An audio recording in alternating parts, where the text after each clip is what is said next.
Hello, this is Joe from Mindfeast Games, and in this tutorial I'll be showing you how to use our modding tools in Cooperation MultiTurn to replace the default player or patient characters with your own image.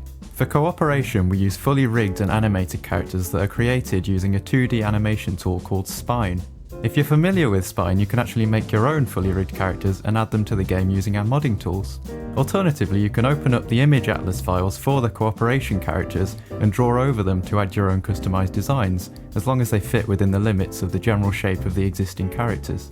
However, I won't be going over those methods in detail in this tutorial. Instead, in this video, I'll be focusing on a really simple method for adding your own character, which just requires that you have a single PNG image with your character design. In fact, I'll be showing you a couple of different ways that you can add your own character. The first will be the quickest and simplest approach, and then after that I'll show you how to add a really basic idle animation by applying your 2D texture to an animated 3D GLB model. Okay, let's start. The first thing we're going to do is navigate to the folder that contains all of the mods, or packages as we call them, for your Cooperation game. Once you've loaded up the game, start by clicking on this modding button in the top right, which opens up a menu with a few helpful buttons. The one we want right now is Open Mods folder. And then navigate up one level to the Streaming Assets folder. In here we have the main Cooperation package, which contains all of the art, levels and Lua scripts for the main game, and the Player Packages directory, which is where any custom packages should be placed. Since we want to make some adjustments to the base game, let's copy the whole Cooperation package and then paste it into the Player Packages directory, and then rename it to something that makes sense. I'll just name mine Character Mod. Let's open up this new Character Mod folder and see what we're working with.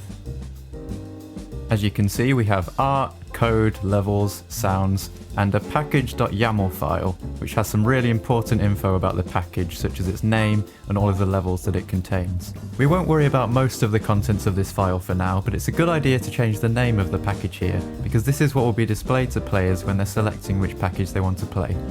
I'll change mine to Joe's Character Mod, and I'll just leave the description blank for now and then save changes.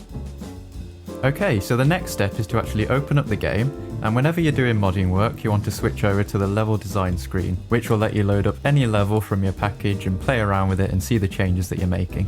We obviously want to load up a level where we can see some characters, so in this input field I'm going to put in the file path of the level that I want to load.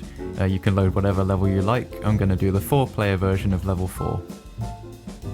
And remember, if you're not sure what levels are in the package, you can find them all listed in the levels folder. And of course, you're always free to add your own levels, edit existing ones, or delete any that you don't want.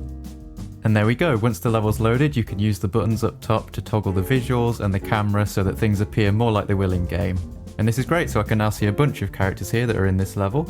And as much as I like Jason, the American footballer over here, I think I'll choose him as my subject to replace his very nice current art with my own questionable character design.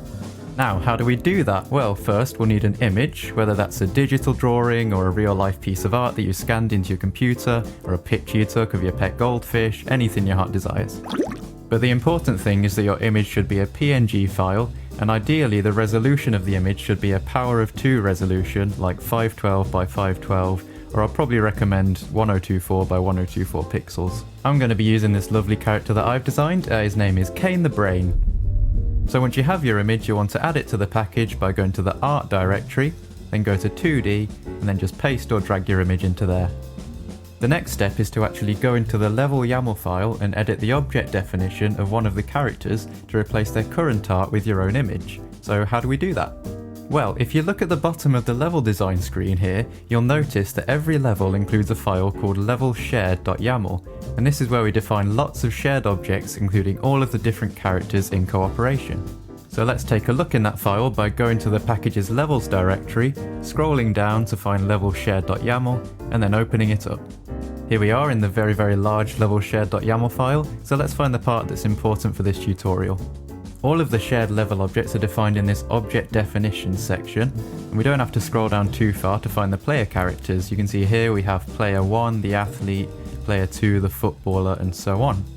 And if you're interested in editing the patients, scroll down a bit further and you'll come across the different patient definitions, such as Ed Banger here.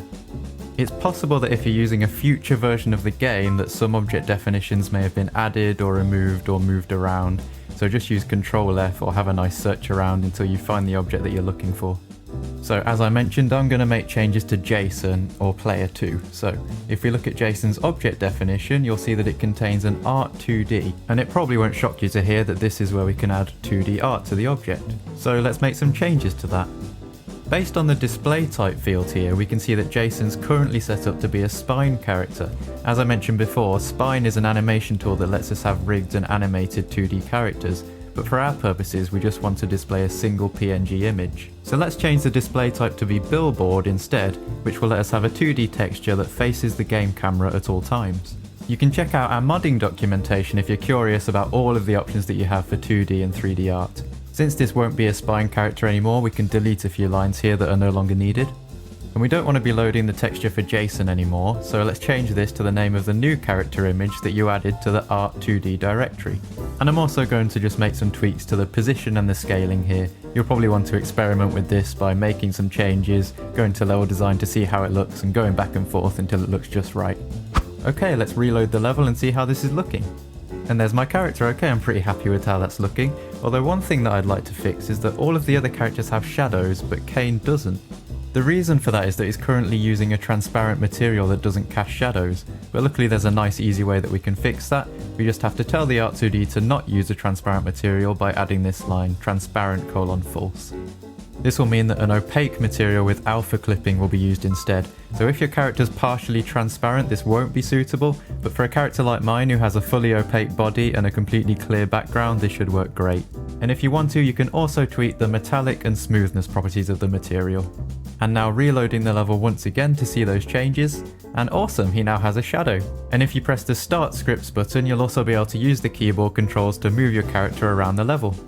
There we go, that's the simplest way to replace one of our own cooperation characters with your own image. But what if we wanted to add some kind of subtle looping animation to the image just to make it look a little bit less lifeless? Like maybe a slight squash and stretch kind of idle animation?